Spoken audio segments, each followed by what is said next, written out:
Așadar, Giulia va părăsi astăzi casa Mireasa.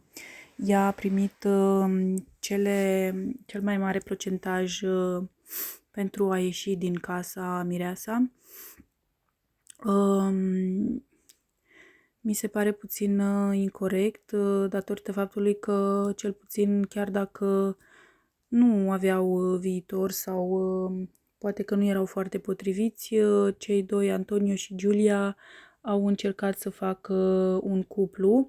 În schimb, Irina este de atât timp în casă și nu are niciun cuplu, nu se îndreaptă spre niciun băiat din casă. Ea mi se pare că nu face decât să râdă de concurenți și să bage intrigă între ei.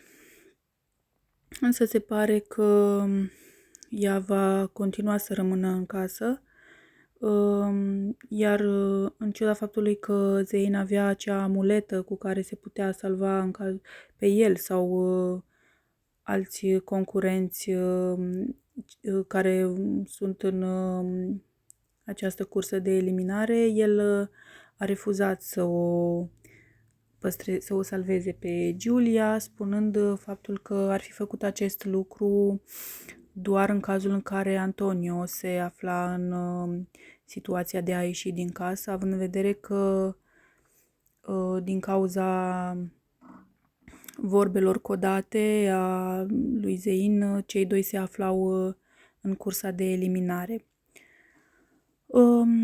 Ce pot să zic? Părerea mea este că cele două fete, Maria și Irina, s-au bucurat foarte mult. Se vede pe chipul lor că faptul că Giulia va pleca pe ele nu le-a întristat absolut deloc, ci dimpotrivă sunt extrem de fericite.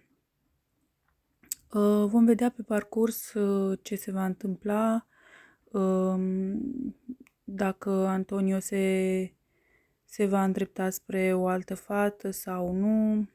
Vom urmări și vom vedea în continuare parcursul acestuia în emisiune. Deocamdată el părea a fi chiar afectat de faptul că Giulia pleacă.